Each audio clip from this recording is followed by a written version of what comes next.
Welcome to Food and Loathing, your brightly lit, well-seasoned guide to all things edible, drinkable, and delightfully chaotic here in fabulous Las Vegas.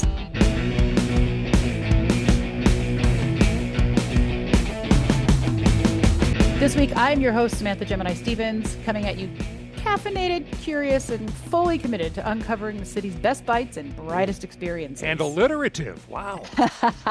I can't help myself. I love alliteration. Okay, but now before we dive in, you may notice something, or rather someone, missing today. That's right, the person who usually introduces us, our resident Mohawked culinary commentator, Al Mancini, a veteran food writer in Las Vegas, is currently not with us today. He's off on vacation, well deserved. But let's be real. Knowing Al, he's probably elbow deep in something saucy somewhere. There it is again. Don't worry. He'll be checking. Don't worry, though. He will be checking in with us from the road in just a little bit to tell us what's cooking wherever he is. And holding down the fort remotely with me is our ever mysterious, ever capable explorer extraordinaire, producer Rich Johnson. I hate it when those forts try to float away like a hot air balloon. I have to hold it down. You do have to hold it down, man. Yeah. Forts, they can be a little finicky. My big question is, how come Al gets vacations and we don't? I've done every week. This is episode 220, and I'm making my second move out of Las Vegas, and I can't even shake you guys. Well, maybe what we're finding here is you are the heart of Food and Loathing, my darling. Indispensable. How are you? I'm good. I've been in Seattle now for about 8 or 9 days. Finished my first full week of my first full radio job again after a long time. And, I'm a radio guy for 4 decades. I don't like to say 4. It's more like 5. If this is my last gig, this is a perfect gig. Local radio, news radio, it's an important utility of a radio station in my favorite city in the world. And it finally rained today, just a little bit. Oh, yay. Yeah. You got to have a little bit. Yeah. So. Well, I'm excited about this week. It's going to be, I think, a fairly short show, but we have some really great voices here. Like I said, Al's going to be joining us remotely, or not remotely, but in a digital fashion. Through the miracle of digital video audio files. Yeah. Technology is wonderful. This week, I sit down with Jolene Mannina, as we all know, a powerhouse entrepreneur now with Fortune Events Company, and she's the creative mind behind Picnic in the Alley. That's the women-led culinary celebration that we do every year, and it is as delicious as it is dazzling. They've expanded it. They've changed the location this year. She's going to tell us all about that. And because, of course, it wouldn't be Food and Loathing without a drink in hand, we will be bringing you a new happy hour report, courtesy of our friend Andrew Morgan. He's the go-to guy behind Happy Hour Vegas, and he's got the scoop on where to sip smart this week. We also talked to Chef Sam Marvin, visionary behind Echo and Rig, about happy hour going old school at his thoroughly modern Vegas dining institution. So I'm just asking everybody, settle in, pour yourself something nice, and get ready. Because whether you're a Vegas local, a strip side visitor, or just someone who likes their food with a side of sass and a few curse words, you're in the right place. Before we dive into all of that, of course, Rich, we like to start the show off with whatever we've been eating and exploring around Vegas. And in this week, a little of all over. So why don't you get us started? Yeah, I don't have a lot of Vegas to say because, like I said, I left Vegas. I drove my Chevy Bolt EUV north from Vegas to Portland in 2 days. And I was... Oh, my God. Now, I mapped it all out, and it looked like it was, every 2.5 hours or so, stop, get charged at the supercharger stations. My own miseducation, though, my own dipshittery. All these nice Tesla supercharger stations that showed up on the map between Las Vegas and Reno, they were all the older model chargers that even with my plug adapter only take Teslas, which I found out the hard way when I ended up next to a very slow charger for non-Teslas somewhere south of Tonopah. The last nervous stop I made south of Reno, it was nothing more than a convenience store and a cannabis shop and 2 charging stations. I forget the name along, US 95. I was down to like 9 miles worth of juice when I got there, and the first charger didn't work, and I thought, okay, I live here now. Yeah, right? Me and the cat live here. Fortunately, the second charger worked and made it to Reno. And then the next day, Reno to Portland, filled with state-of-the-art Tesla chargers. And I had a fine day hopping from one to the other up US 95 to Central Oregon and then over to Interstate 5 and like awesome. That. And all is well here in the Seattle, Puget Sound area. First thing I noticed here my usual breakfast stuff that I've bored you with so much. Stuff here is noticeably more expensive than in Las Vegas. Yeah. Screw that strip Wow. stuff. My friend who's putting me up here went to a cool bar restaurant on Lower Queen Anne Hill called the Mecca Cafe. Been there forever. It's a long, narrow place. On the right is booze and a breakfast bar, and on the left side of the wall is a bar, and it's open until closing time. I've got to get used to closing times again, 2 Yeah, a.m. right? Yeah. I Anyway, almost asked you what that was. and yes, bacon and eggs, toast, hash browns, coffee, times two, the two of us. Add the tax, add a nice tip. For two of us, you want to take a guess? Modest Oh, bacon and God. eggs? $30? 62. What? 60 fucking two. Oh my God. Yeah. I mean, don't get me wrong. I'll pay money for good food, but Yeah. Yeah. $62 for It was a diner breakfast. Uh, oh my God. Also had a three-piece KFC combo the other day with tax, 22. What? Yeah. It was about 14.50 at my KFC in Summerlin. Oh So my I won't be much God. good for this show because I'm going to be cooking and freezing damn near everything I eat once I'm in my apartment. I did get my signature Pacific Northwest food, some Dungeness crab. I was too lazy to get it cracked, so I bought the cracked stuff for the three of us. 68 a pound is a new height for that. Oof. But I'm going to report back next episode if I'm allowed about ball game food because as we record this, the next day I'm heading out for a Seattle doubleheader. The Mariners playing a day game and the Seahawks preseason opener against your Las Vegas Ah, I Raiders. thought that was coming up this weekend. Oh, Yep, the coach and the uh-oh. QB coming back to T-Mobile Park, or to Lumen Field, rather, T-Mobile Park. So I'm ready. One original interesting thing I had still on brand for me, street food. After years of resistance finally became futile, and I had a Seattle dog. You know, Ah, yeah. how was that? This guy set up a stand, not even a cart. I mean, it was an easy up and a couple of tables, and I guess he had a permit for it right on the sidewalk or in downtown. And he was doing great business. Obviously, there every day. Had a good source for his snappy all beef dogs. He was grilling onions right there on his oversized Coleman camp stove.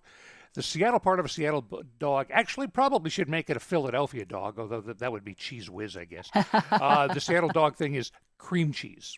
Really? Yeah, the concept just no, no, no. Well, this guy, I said, okay, I'm going to see what it's about. And this guy was light on the spread. I've Okay. seen it, real thin. I would have spread, half an inch on there like I do with a bagel. Oh, by the way, I had bagels here are just fantastic. Bagels in Vegas are dead to me because I forgot that you want dense, you want chewy, and you want sourdough bagels. And Yeah. even my favorite bagel place, no, it's just not the same. It's now round bread. Anyway, back to the hot dog. Sorry, tangent there. I put it on a little Golden's brown, and I did not hate the Seattle dog. Cream cheese gave it a nice little additional layer of savory, complementing the onions, the spicy dog, and the good bun and the Gouldens. I won't be ordering it a lot, but at least I didn't die, and now I know. That's all I got for you here in Seattle. Oh man. Well, we'll play Al after this. I've got a few dot points of things I've got to be busy this last week. So, I, in no particular order, as I made my notes, went to Sparrow and Wolf and Fauna Oh dinner yeah, that thing. at Sparrow and Wolf. That was Sunday night. When this drops, it'll be the past Sunday. It was amazing. I mean, Fauna, these guys have a few different locations, I believe, in Mexico. I believe the OG Fauna is in the Ensenada area near the wine region. So they brought in Mexican wines. They had all these beautiful dishes. We had some golden tilefish, and there was a mushroom dish that everybody swore had meat in it, which it did not. It was a brined and roasted lion's mane mushroom. Wowzers. Oh my goodness. They had sauces that would normally be like a miso sort of base, and they were using things like huitlacoche, which is that fungus on corn that is so savory and earthy. I'm going to post all the photos and all the information to social media so you guys can follow everything. But suffice to say, it was a beautiful meal. There was so much food. I loved the idea of it. You know, they all talk, both at Sparrow and Wolf and the chefs from Fauna, talk about bringing community together, bringing interesting food and taking old ideas and making them new again, or taking new ideas and bringing in the traditional ways of making things. And so it was served family style, community tables. It was just a really fantastic atmosphere. There was a lot of hard work put into this, and I am ever grateful that I got to go and experience that. It's just hard to describe on an audio medium. But I will definitely be posting all of this to socials so everybody can see it because it's it was a singular experience, seriously. And I want to, it made me want to go down there into Mexico, go eat what they've been doing. I'm super excited to see what's happening from all the folks at Sparrow and Wolf. There are some whispers of some other projects in the air, but Ooh, before we get them yeah. on here, I'm not going to share anything that they don't want shared. But yeah, it's sounded like just a beautiful collaboration. It sounds like everybody's got some super good ideas about what to do next, not just for collaborations, but also what they want to do for themselves and for each other. So just a wonderful, wonderful evening. Something new for me, I got to go to Hoback Korean Barbecue. That's on Spring Mountain near Jones, next to Gabby Coffee, if any of you are coffee snobs like I can be on occasion. Love that place. Hoback was really fun. I met some friends there for lunch, and they have dry aged, they have wagyu, they have pork belly and pork jowl, and they have stuff that's marinated. And if you don't want the stuff in the marinade, you can get it unmarinated or non-marinated rather. And we sat there was three of us. We sat at a table for four. The charcoal is right in the middle with the thing over the top. There's a hood right above that goes up and down so you can, see each other or bring it down as needed if something is a little smokier or getting a little more fire. We chose what they call combo number three. And even within that, you have some choices. So we chose the yaki flap steak for the first meat. Then came a beef short rib. It was a dry aged short rib. Both of these were super tender, but that short rib was beyond. After that, we had the pork ribs. And they go in, they start fire cooking it in front of you, and then they snip it all up with the scissors and things like that to make it all easily edible. Um, those were non-marinated, but you get all kinds of sauces and all the banchan with it. So, and I'll cover that in a sec. We also had a spicy beef flap. Also very good, super tender, a big kick. One of my lunch guests is Filipino, and she was talking about how, she loves the spicy and she can't wait to taste it. And it was even a little spicy for her. And then we finished it with a pork jowl, which was absolutely delicious. Tender, but still a little chewy, just the right fat on it. They even brought out some mushrooms and asparagus to go with that. Non-marinated, just let the meat speak for itself. They give each guest a little tiny thing of some seasoned salt so you can decide what you want your salt levels to be, which I thought was really Oh yeah, brilliant. like that. I love that. Yeah. Big So they're, sea salt looking big chunks. Yeah. exactly. Yeah, so they bring that out. It's a little bit seasoned, so there's a little pepper in there, a little bit of something else in there. And the banchan was beautiful. We had a steamed egg bowl. It was massive. We had a regular salad. We had a bean sprout salad. We had kimchi. We had the mac and cheese. We had pickled radish. Very thinly sliced, almost like postage stamp size bits of fish cake. A little tiny bit sweet, but also with that savory note. Gosh, what else did we have? I would always be interested in the history of banchan and how mac and cheese made it into that group. I'm wondering Right? if it might be a Or- legacy of the Korean War and all the Americans I think over there. so. I The mean, dairy because thing is I've not. had I've yeah, because they put like cheese in a ramekin on top of the fire, so that would melt. Yeah. So and then there was macaroni salad. There was a couple of other things. There was a glass noodle salad that I cannot pronounce the name. It starts with a J. Was absolutely beautiful. Thinly sliced mushrooms, marinated, super savory, a little kick. They brought out a cold cabbage soup. They brought out a hot tofu soup, and this is all part of your meal. Yeah. I think the only thing extra that we ordered was the pork jowl was separate from the combo that we ordered, and a special noodle that came. It was almost like a salad. It had a pickly flavor, but it was served in a bowl of like ice water. So the Huh. noodles were in there. It had this pickly, salady sort of feel to it. But then there was the noodles with all the stuff on top. So it was a really I've never seen that kind of presentation before. It was really interesting. Um, we had, FYI, the small Yeah. for three people, and we easily could have fed four, possibly five people with Yeah. everything that they brought us. I always feel guilty Um, going to Korean places alone and they bring out like a dozen things of banchan.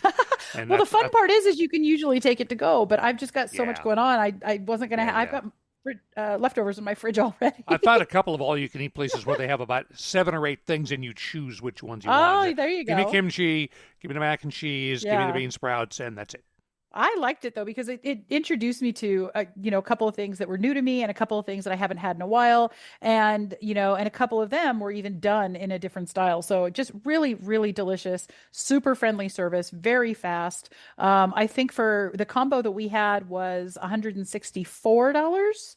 Like I said, we had some dry age in there, we had some wagyu in there, we added the pork jowl for about $60, and I think the noodle salad soup thing was about 20. And So they three didn't people, charge us. about 200. So you're, Yeah, about 220 for the three of us. And like I said, we could have easily fed yeah, four, probably five. So when you 70, really think of 75 everything you're per. Yeah. getting, yeah, exactly. And when I say, 260 something, that includes the tip and Yeah. everything. So, but they didn't charge me extra for my sparkling water, which I really appreciated. I also randomly, they have, and I appreciate this, they have mouthwash and individually wrapped toothbrushes and toothpaste in the bathroom. They know their So product. right? If you're eating all this garlicky, spicy, fermented, dry aged, funky stuff, you can go in and refresh your mouth for your next appointment. Golly. Oh my gosh. But yeah, really, really great. New to me. So glad I got to go with people who also enjoy this kind of thing. So again, that's Hoback Barbecue, Spring Mountaineer Jones next to Gabby Coffee. I went, gosh, by the time this drops, it'll be a week ago Friday. I went to Basilico. I hadn't been there other than when we recorded with the new chef. I'd had some of his pizza Yeah. while we were there. Did But you other than find the that, extension cord I forgot there no. behind the piano? I should have mentioned that. Oh gosh, I'll text them and find out for you. It's now So I yours. okay. I We went with friend of the show and friend of all of us, Justin Randall, who is a fantastic foodie here in Las Vegas, and we met up at the bar. Decided just to sit at our high top at the bar, and we had so many beautiful dishes. We tried their meatballs, which are so tender you have to put your fork or a spoon under them to pick them up. Ooh. But they're not mushy either. Like I want to make this a very clear distinction. They are the most tender fall apart meatball I've ever had, but they still have a bite to them. The flavor is fantastic. The sauce was wonderful. Really, really enjoyable. We had a bucatini dish that had a sherry cream, but the sherry cream was so light, it actually made it taste more like a super reduced stock or something like that. And that had a little shrimp in it. Beautiful fresh pasta, beautiful seafood. But yeah, that I didn't realize it was a cream sauce, but the taste of the sherry was there, but it was so light. It felt like this fortified stock. It was absolutely beautiful. The broccolini dish that used to be at Bramare, he brought with him. So it's more blanched than cooked, which I really like. There's a good crunch to it. It keeps a lot of the green. There's not, you bite into it and you get that freshness. And it comes with lemon and I believe Parmesan and things like that. It's just beautiful dish. We also tried the pork chop, probably the best pork chop I have had in a restaurant yet. And I admit I don't always order pork chops or pork in general or a lot of chicken when I'm out in restaurants because I know that these proteins tend to dry out. And even the best chef, it just service could be the issue. Lots of things can happen. That was not this. It was a thinner bone down the middle. It had meat on both sides. It had a nice main, like chop cap, whatever Like a you call it, right T-bone in it. cut, almost Yeah, looking. kind of. Yeah. Um, it almost looked like a double chop, but it just had the one bone down the center. Yeah. The eye of it was massive. It was tender, still a little bit pink in the middle, perfectly cooked, perfectly juicy. The pork on the outside had a little bit of a crisp to it without being crunchy or chewy. And even the thinner meat along the bone was super tender, super juicy. I mean, all the things that you expect to go wrong with a pork chop, this was the opposite of that. It was perfect. Came with some beautiful plating, some sauce. I don't have all of that in front of me, but suffice to say, this place is, I mean, it's in a neighborhood. I was hoping for like neighborhood dishes, and that's exactly what they've done. Um, I Well, I really think you're a like, little generous with the term neighborhood there. It's in a big apartment complex well, it is off with 215. it is, but there's a lot of houses around there too. Like Yeah, the map okay. took me down through some neighborhoods before I got down Oh, there. okay. Um, Even and so, it's a destination place. You go there. absolutely. You want to go there, and you should go Yeah. there. Yeah, and the patio is fantastic. It's huge. There was live music, which I really appreciated. It was a little bit loud at first, but they adjusted that, so no issues there at all.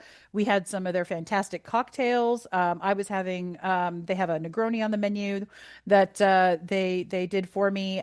Justin had a gimlet in an extremely tall and fragile looking martini glass that was Oh, absolutely beautiful, but I was afraid to touch it.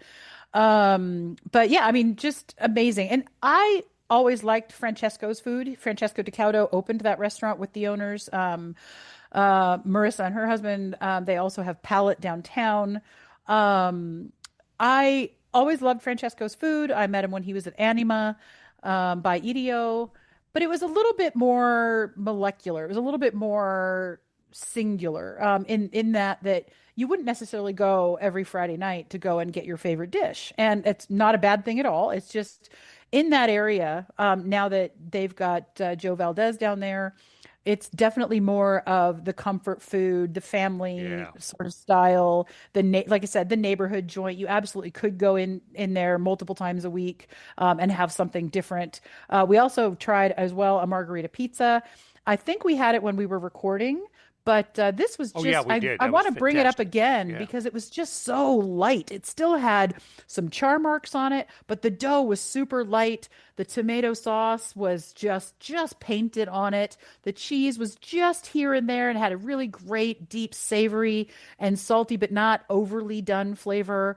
And then just the little bits of the fried basil on top, like just absolutely beautifully done. So, welcome, Joe, to Basilico. I'm glad I finally had a chance to sit down and actually eat a meal.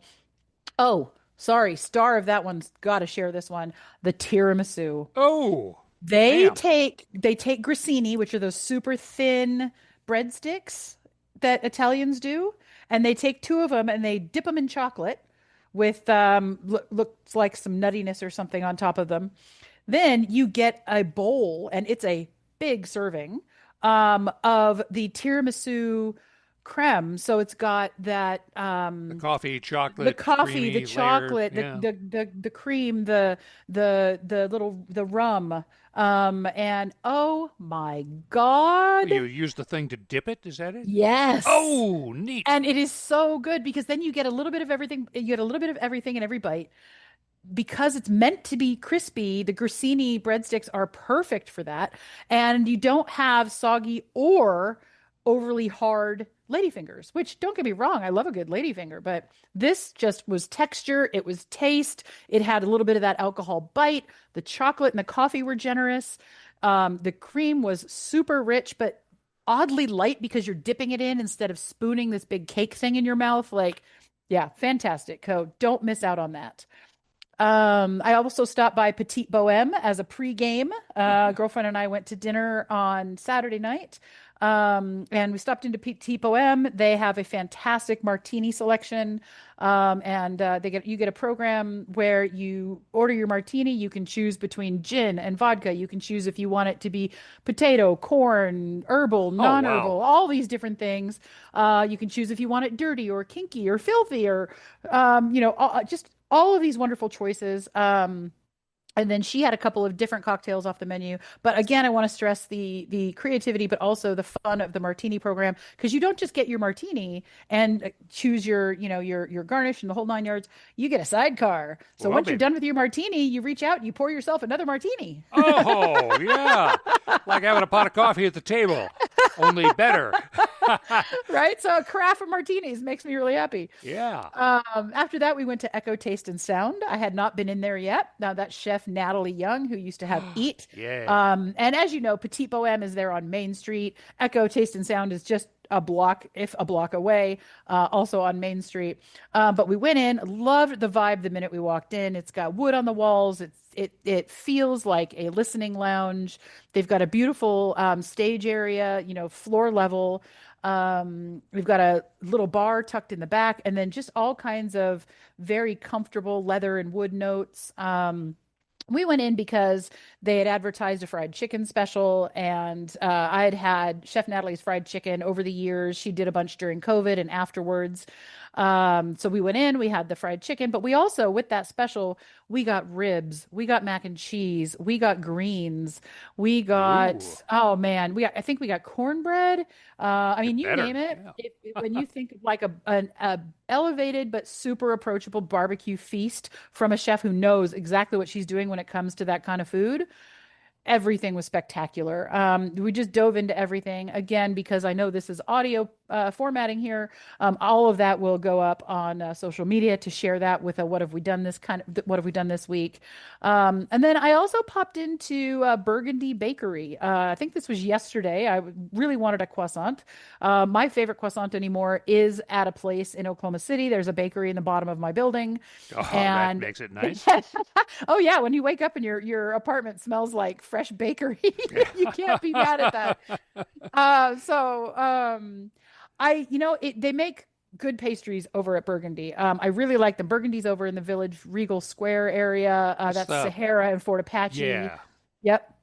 And I love everything that I've ever had there. But I have to tell you, I found their croissant to be a little more bready versus pastry this week. So it was crispy on the outside. It was very flaky, but it just didn't quite have the layers that I wanted. Nothing bad about it, I promise you. This is just my head comparing all the croissants I've been having lately. I've moved from breakfast burritos to croissants for Oh, for yeah.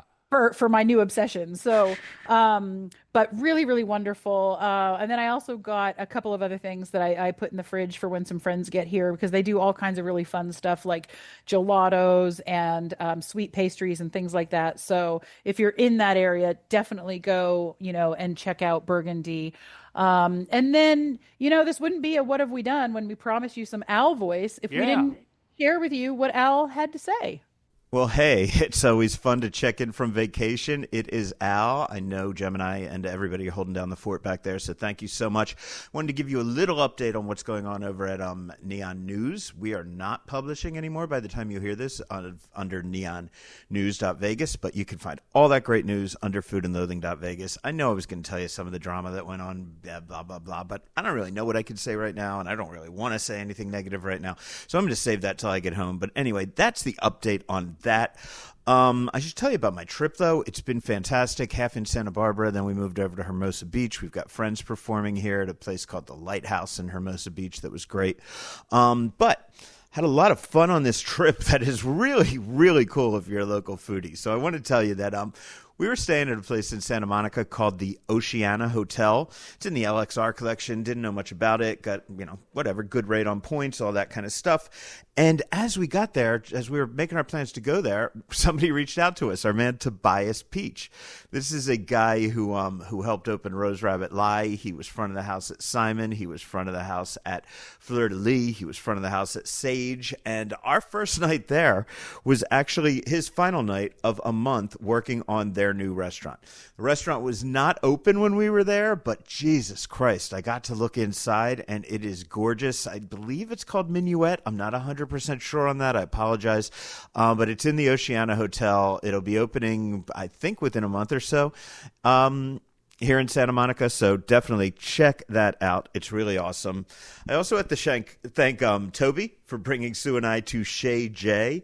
what more can I say about that place? It is, I think every beach town has a place that's been around forever, and it's kind of weird and divey inside. And this one, there were the peanut shells on the floor and all that stuff, but solid food. I mean, it's the food that you want when you're in an old timers bar, and but on the fancier side, right? Like, what did I get? I got a swordfish au poivre, right? No, I'm not putting it up against best seafood restaurants in Vegas, but it was exactly what you wanted for the space that we were in. We had a great time, and man, I would recommend Chez J to most of you probably know about it if you know California, but I had a blast.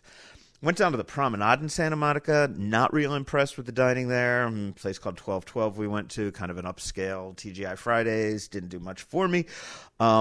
But then we found a restaurant recommended by a lot of people who on social media who wanted to make sure I dined well during this trip. It's called Tar and Roses. It's an open fire restaurant. We had like pea pods cooked over the open flame, charred pods with a little bit of mint, fresh English peas. Like everything from that was fantastic to a whole fish that was fried, served with something like a kind of spiced up fish sauce, and then some cold udon noodles with spices. Just things you really would not expect. What did we have? Oxtail dumplings. I mean, everything that oh man, yeah, and a sweet corn gnocchi, which was so good. So that was all fantastic. Loved it. If you're going to be in the area, go to Tar and Roses. Where else did we go? I went to Orla by Michael Mina for brunch. It's new over there in the new Regent Hotel. Gorgeous view from their from their covered patio, I should say. We did a Dine Out LA menu, which was prefix, but I was excited to see what Orla, which I love in Las Vegas, to see what they do when they're doing a brunch menu, because they don't do brunch in Vegas. And I would say the highlight there, and there were a lot of great dishes, but the highlight there was baklava French toast. I feel like, it takes everything that the Mina Group does fantastic with French toast at Bardot Brasserie, but it adds a little bit of Greek spin to it. So that was fantastic. One of the cats at my hotel recommended we go to a place called the Salumeria by Truffle Brothers. And I think the neighborhood's called Arlington Heights. I don't know. We drove. It didn't look anything familiar to where I'd been. But if anything, it reminded me of Cured Way in Las Vegas. Now, these people are truffle suppliers to some of the best restaurants in Santa Monica, and then they just run this cute little restaurant and retail store. They do fantastic pizzas. They do fantastic sandwiches. They do unbelievable pastas, all reasonably priced. Great outdoor patio. This is way out of the way. I don't think anybody's staying anywhere near there, but I would definitely recommend you check that place out if you're if you're anywhere near what they call Arlington Heights. Look it up, Truffle Brothers, Salumeria. Fantastic spot. So that's what we've been doing for myself down here. I'm having a good old time. I still got to work on some stuff for Rich and Gemini, but it's great to report in, and I will see you all next week. So as he mentioned, neonnews.vegas is no longer publishing. All of that is being moved under foodandloathing.vegas. That is this podcast. It's a lot of the same people. We will still have all of your favorites like Bob Barnes, and we'll be doing summaries of all kinds of events, things like that. So please just got to change your bookmark. Same stuff, just new bookmark. You know how to do it. We have faith in you. True. A little star in the upper right, if you don't. That's right. And we're going to be reminding everybody on social media. But just so you know, I'm super happy to hear that he is getting some downtime and enjoying his vacation. But that first part of the message, just look for foodandloathing.vegas. You will get the podcast. You will get all the same news. And again, all your favorite stuff, just a different name. That's it. Yeah. Still to come, the news and the happy hour report. But first, I got to sit down with Jolene Mannina, a Vegas powerhouse in culinary and hospitality world, about her new-ish role at Fortune Events, a catering company for all, posting an impressive resume already of events with F1, the Raiders, and more. But they also do stuff in your house. Again, I'm going to let her tell you that. The most important message today, though, I'm telling you, Picnic in the Alley is back, and she tells us what to expect. This is Food and Loathing.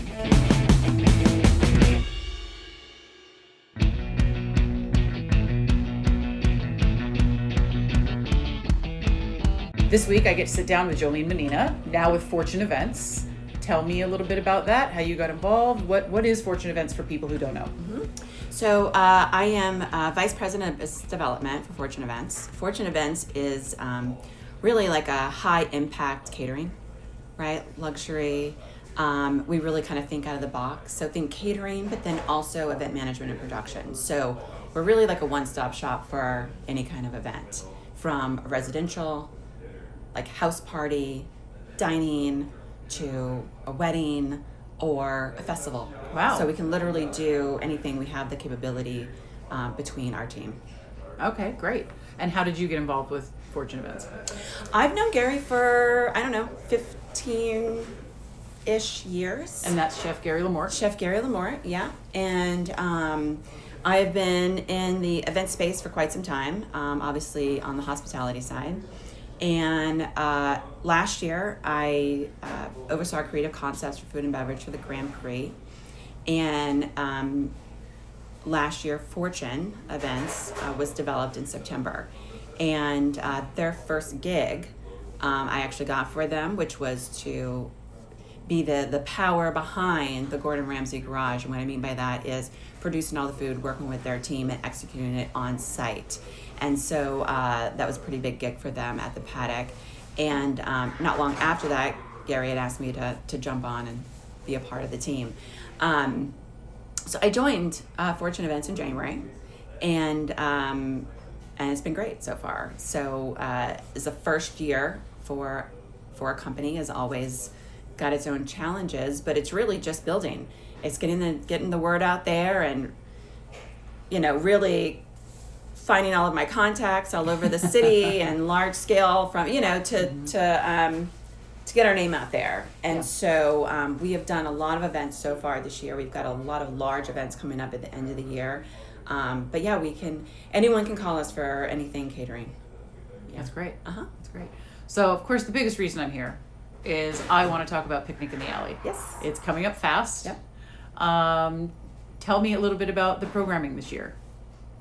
So Picnic in the Alley, this is our fourth year, and started out really food and beverage focused, and then started to evolve into bringing in more women for the community. So obviously we always have a chat room speaker series, which you're very familiar with, since you curate that.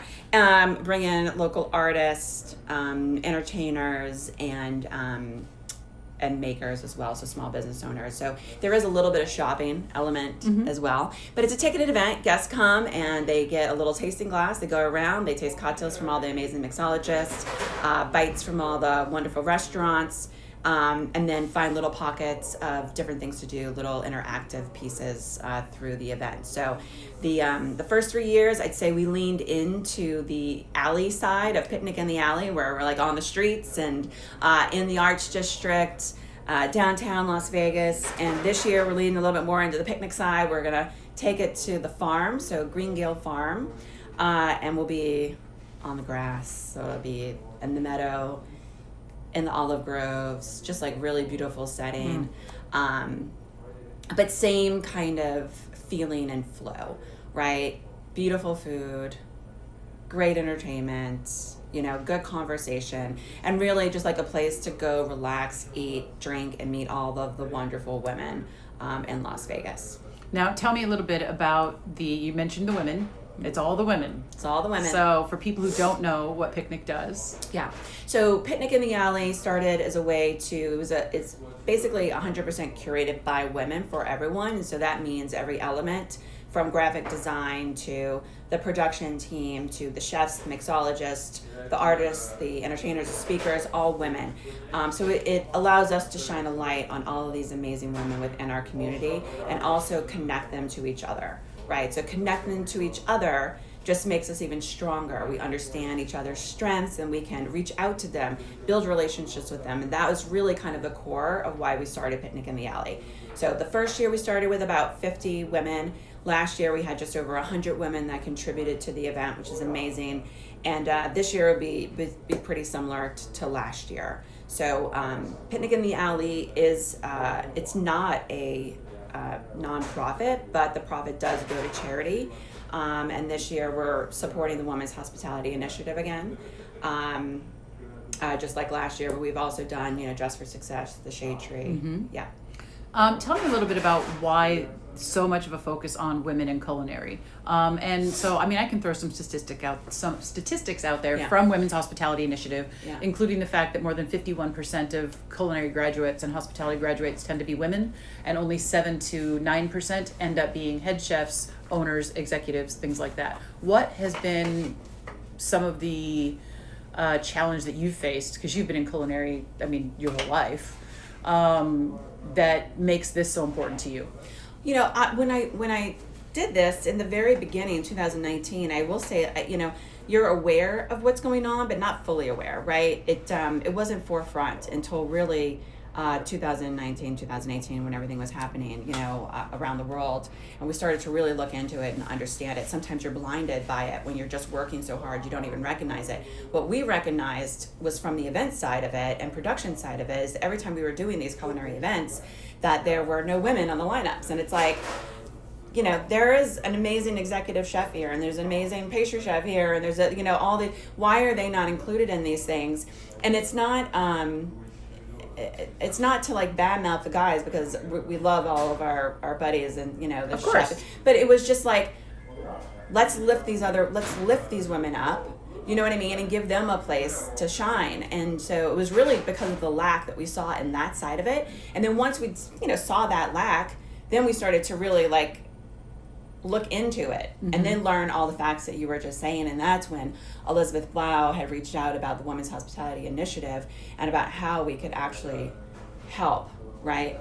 Do something that's long term to help. You know, for me, I just worked. I hustled, and I, you know, did whatever I needed to do and to get it done, you know. I wasn't completely held back, you know, and actually, you know, like, some of my mentors also, it was really like, I've been over the past few years of having these conversations about mentors, like really trying to understand where they came from. Like for me, it was like my grandmother, Elizabeth Blau is actually like a mentor, like to me, like, you know what I mean? And, but also Gary was. Yeah. There were people I could go to reach out if I had a question, to get an answer, and, you know, so there's, I don't know, for me, it was, I'm a different human where I just kind of go. And it's really just trying to help women in general to understand their value. I think that's such a big piece of this, because so many women just don't understand their value. And to help get them. And so this is like the whole thing with Women's Hospitality Initiative of, you know, from the classroom to the boardroom, and helping them get that path faster, you know, and know that path is there. Yeah. Yeah. And something that some people may not understand is that Women's Hospitality Initiative, it's not just for women, it's for everyone. A lot, like you say, Picnic is by women for everyone. Yeah. We have men that are mentors that do the classes. So we have college courses, and they come in to speak, you know, as mentors to the women. And there are guys who take the course. Right. To understand better Yeah. how these things can be handled. Correct. Yep. You've been a hustler as long as I've known you, in the best way. I mean, I've known you, God, I think we're going on 15 years now as well. Yeah. And and I love that you are acknowledging that you've had maybe certain advantages, not just because of who you are, but because you do know some great people to do that, right? And I would dare say people would call you a mentor to a lot of people. I think it's true. At least I can say that. But what are some of the specific struggles you've seen, especially in Las Vegas, that we want to highlight to make sure that people understand that the powerhouses are very often women? And again, we're not denigrating anybody else, but how do we educate people better?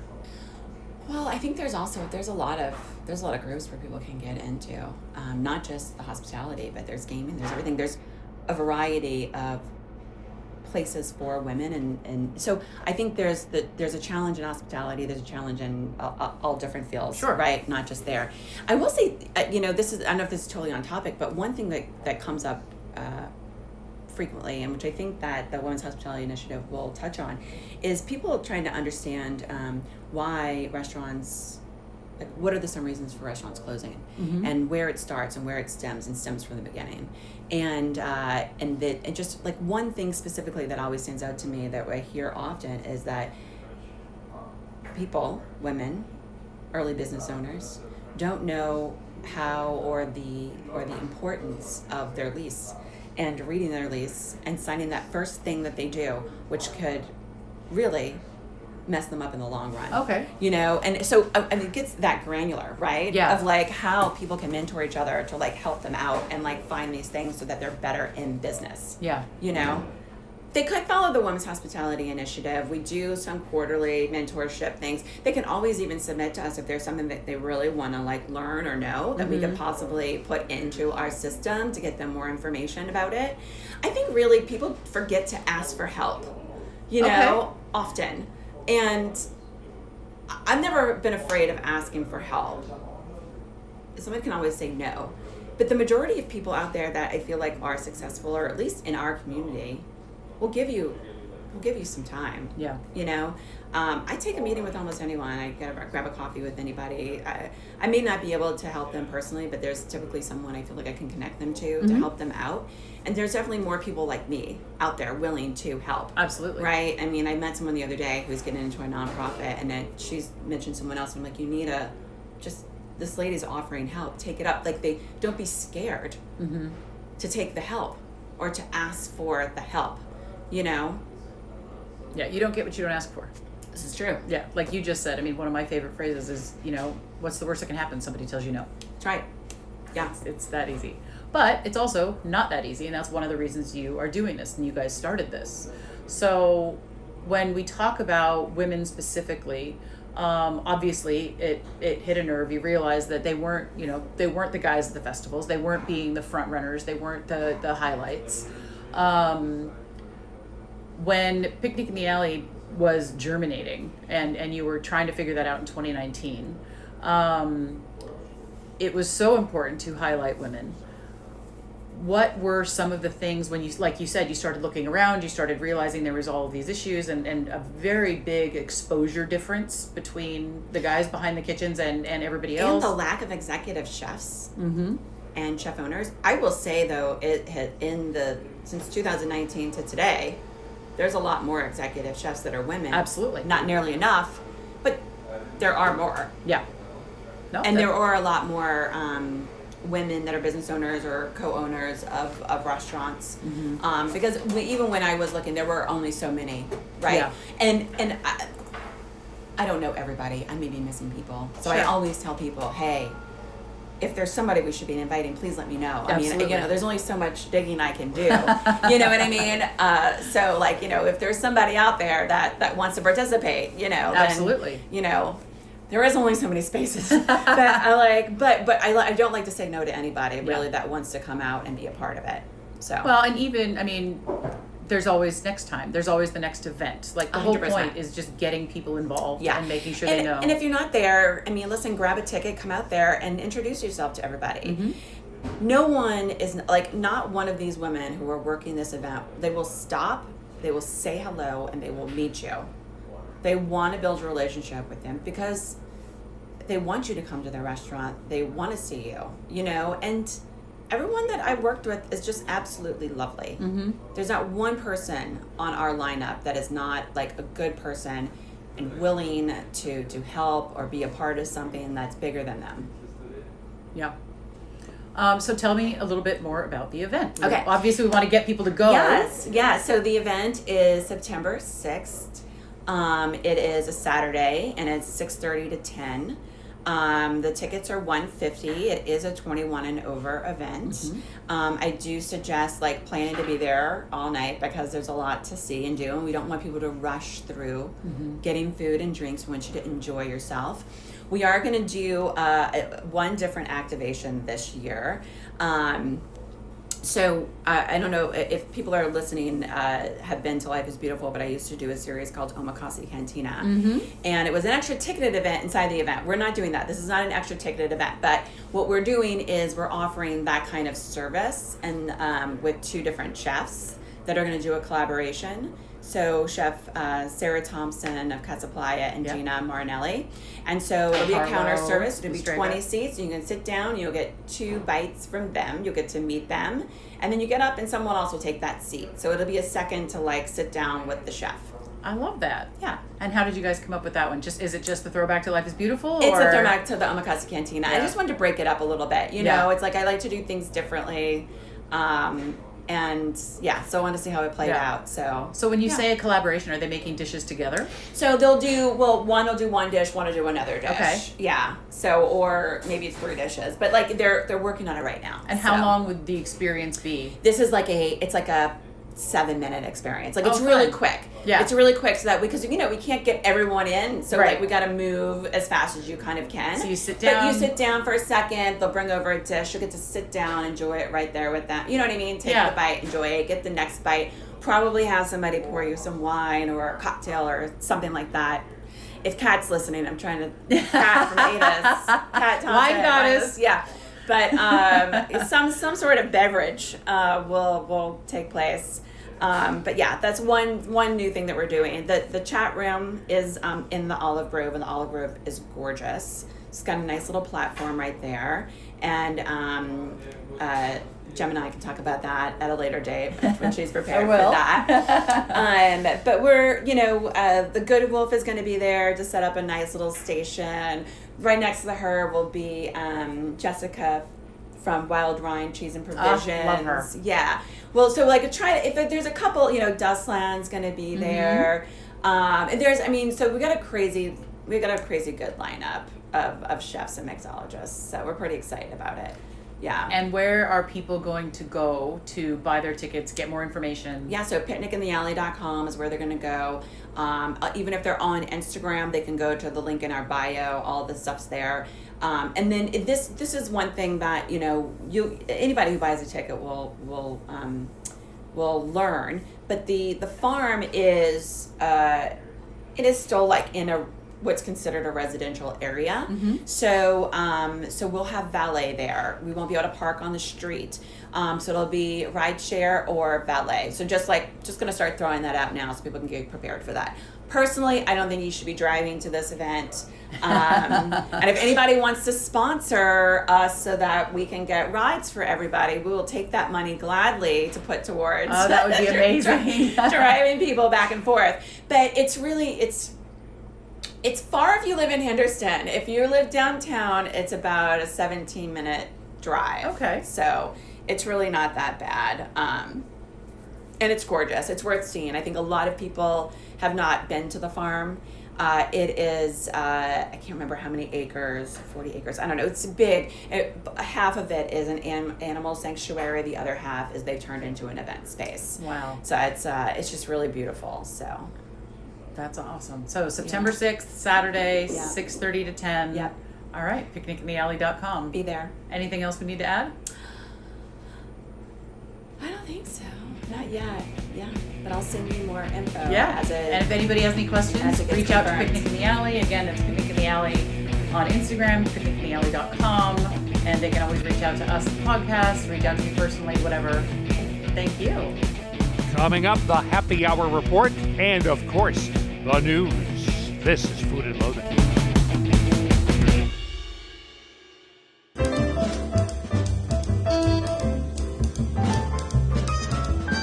So you know what time it is? It is time to get your happy hour on. Time to find out where you can go, where you can eat, where you can drink right after work, save some money. Nobody knows how to do that better than my guest, Andrew Morgan. Not even a guest at this point, just our recurring friend from the happy hour world, Andrew Morgan of happyhourvegas.com. Andrew, how are you, man? Doing supersonic today. How are you, man? I'm doing okay. So, where should I be drinking when I want to get my early buzz on? Or where should I be eating while I'm getting that early buzz on? You got something good for me this week? Oh, my God. So you want to talk about early or all day. There's a bunch of those. But today, I really wanted to talk to you. You and I were talking a couple weeks about how there are a couple venues here in Vegas that are really upping their game, their happy hour game, right? We're talking about foodie, serious, menus. We're talking about mixologist kind of quality beverages and stuff like that. Think about Ocean Prime. Think about Bala Italian and Sahara. Think about Cosa Nori in Resorts World. These are venues that have some serious game to them in terms of their menu, their drinks, their prices, and this is just for happy hour. So along that, you and I went the other day, Echo and Rig in the Henderson location. Yeah, that was an interesting one because I saw the prices on the drinks which surprised me, and I'm going to let you tell people all about that. Yeah. But then the food, which also is sort of a gradated process. It's cheapest on Monday, and you go Tuesday, Wednesday, Thursday, Friday. But man, they had us in. We did a tasting. Everything I tasted was fantastic. Yeah, me too. And that's why I just wanted to share that here today. And yeah, price-wise, $5. Write that down so you don't forget it. It's so what they did at the Henderson location, and Tivoli is kind of my go-to. I've always loved it for years and years and years. And Sam and the team over at Echo and Rig, they've kind of adopted that model, but it's different from the Henderson location, right? So you're talking about same kind of cocktail of the day thing, but it's $5 and goes with the food menu as well. Yeah, and there's actually 5 cocktails on that menu. So you've got 5 choices. They are not like your bullshit little like rum and coke cocktails. I mean, these are serious. They put some thought into it. It's interesting. I don't know if Sam told you this, but he said he likes to go to like one of his bartenders. He'll be like, "Okay, you're the tequila gal. Okay, you're the whiskey guy, right?" And like they're charged with making one for every menu that reflects that spirit. 100%. So, these $5 next level cocktails of the day: Mango Spears, Straw Dog, the Rum Springer, which is that an Amish thing? I saw you talking to Sam. What's going on? Yeah. I mean, I don't want to disrespect any of my Amish friends, but I don't know if they're even allowed to listen to podcasts. But as I understand it, and I think they made a TV show about this, is like when you're Amish, like you get to go out in the world and like whore it up or do whatever you want to do for a little while. Yeah. And then if you come back, then you're still Amish. And if the world eats you, then it's like, you're lost to Bangkok, as they say in The Hangover too. Yeah, if you're doing that Springer thing in Vegas, that I don't know. That's a wise place, to do that. But so look at this. I like this. We're telling people about drinks, but we had a nice little sidetrack for a little religious and cultural exploration. But the point is, one of these drinks is a rum drink called the Rum Springer. Yeah, exactly. So, and let's talk about the food of the day. So we're talking Masa Monday, which is a carne asada taco. You've got Cheesy Tuesday, which is a BLT, but really to the next level. You're talking heirloom tomatoes. You're talking about a lemon kind of aioli in there. Obviously, nice thick cut bacon and what have you. Really fantastic on a sourdough. Fish and Chips Friday. I mean, and these are huge portions. Yeah, and the thing is, the Monday is a $4. It's $4 for that taco. Correct. And then $5 the next day when you go into the BLT. And so they go all the way up till when you get to Friday, it's $8. But it's a decent two decent sized pieces of fish there, plus of course some great chips. I'm all about the Juicy Lucy. So you'll find me there next Thursday, which is the Juicy Lucy slider. So it's this concoction of like this melted but then hardened cheese with this big thick slider beef. It's just fantastic. I love that. That was my go-to. I don't know. Well, yeah, it's they call that a cheese skirt. It's a nice little crisp of cheese. It's really big, hangs out over the side of the bun. And as Sam Marvin told me, he's like, everybody has a Juicy Lucy. We've got a Slutty Lucy because look at her skirt. Look at her short skirt. That makes sense. So I was talking to Jem and I were there. I'm like, this is not a cheese pull. It's a cheese skirt. Okay, got that. Mental note. Got it.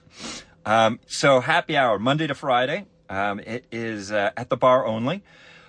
It's located in the District Shopping Center. So that's next to the Green Valley Ranch Casino. Modern, kind of fresh, open concept venue. The bar is in the round, really kind of high end. Really big enough to fit the entire population of the Henderson Soccer Mom Society. So it works out well. It's a great go-to place. Okay, there you go, man. Echo and Rig. Of course, they still have another great happy hour at their Tivoli Village location. You can get all the details of that online. It's a different deal, but check that out. So great, man. Thank you for your time this week. We'll talk to you next week. All right. Looking forward to it. I'm going to be coming to you 63 floors up. That was really such a good happy hour to attend. I'm glad the guys were talking about it on the happy hour report. And Al got a minute or two with Chef Sam Marvin to get his explanation of how they came to do it. We are so excited about our happy hour. We are doing cocktails like old style Vegas. What I mean by that is all of our cocktails are $5. I don't know another happy hour in all of Vegas that's doing a $5 cocktail. Not only that, Al, we're doing 5 cocktails at $5, and we change it every week or two. And not only do we change it, we give our bartenders alcohol. And we say, okay, you're Mr. Gin, you're Mrs. Tequila, you're Mr. Rum. and they all get an alcohol, 5 of them, and they create a cocktail for the happy hour for the next week to 2 weeks. So it engages them. It's super exciting, and it's a $5 cocktail. Then what we're doing is we're adding food to the mix. And it's crazy. So on Mondays, we're doing Masa Mondays, a $5 item. On Tuesdays, we're doing Cheesy Tuesdays, a $6 item. On Wednesdays or Wing Wednesdays, a $7 item. Juicy Lucy Thursdays at $8, and Fish Fridays at $9. Super high quality stuff. So a $9 fish and chips, I mean, I say it modestly, but I put it up against any fish and chips in the city.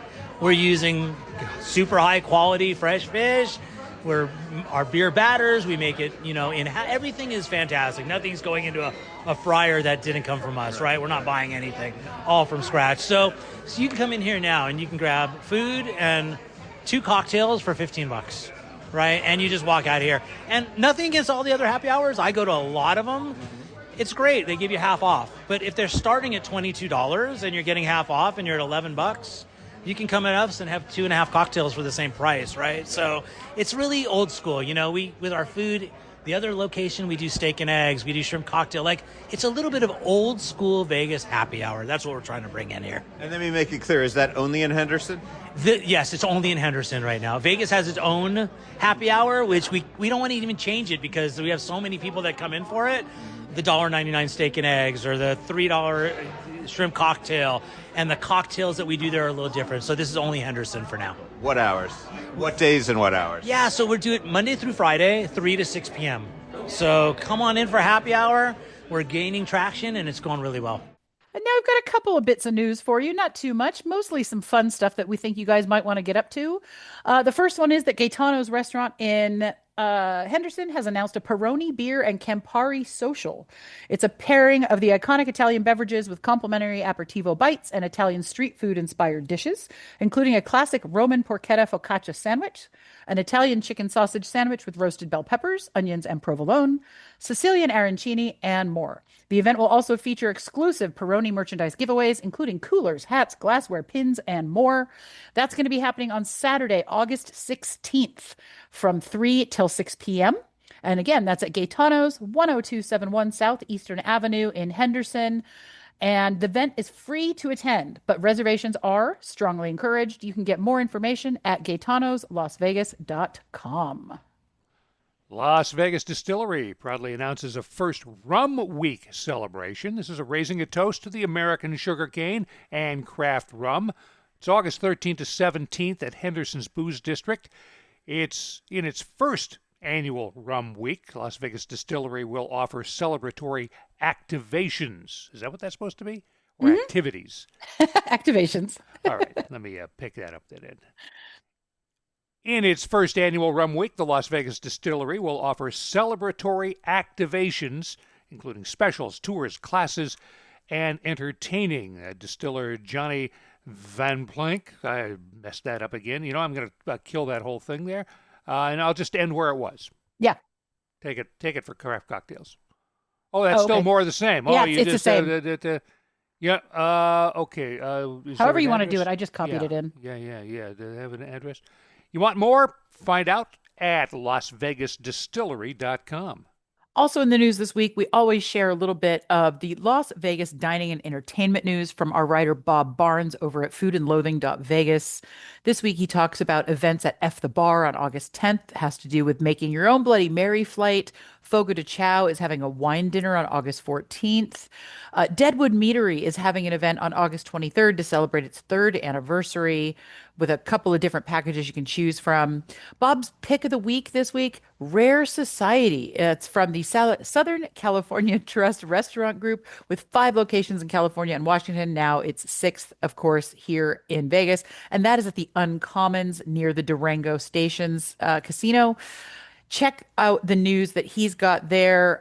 He also talks about Chill Bar and Grill offering a Prix special, kids pizza making class, and a whiskey tasting bluegrass flight. So check that out. He's also talking about saffron nights at Gatsby's Cocktail Lounge. That's at Resorts World on August 15th. So definitely go to foodandloathing.vegas, read all about it. As we mentioned earlier in the show, we are dusting off a few things during the name change, but that will be up ASAP if you don't see it at the time of this recording. And I think that's about it for this week. Again, I think it's short and sweet compared to some of our other Yeah. episodes. I know we had a pretty long one recently when we talked to all of James Trees' chefs. I want to thank you, Rich, for hopping on here and doing this with me today. I really appreciate your voice. Thank you for and Al for just letting me still hang around, even if Absolutely. even if I'm 1,000 miles away. Well, I think we figured out, you are our backbone here. I want to thank our guests. That includes Jolene Mannina, Chef Sam Marvin, of course, Andrew Morgan with his happy hour report every week. Thank you to Al for checking in from the road and sending us a little bit of something.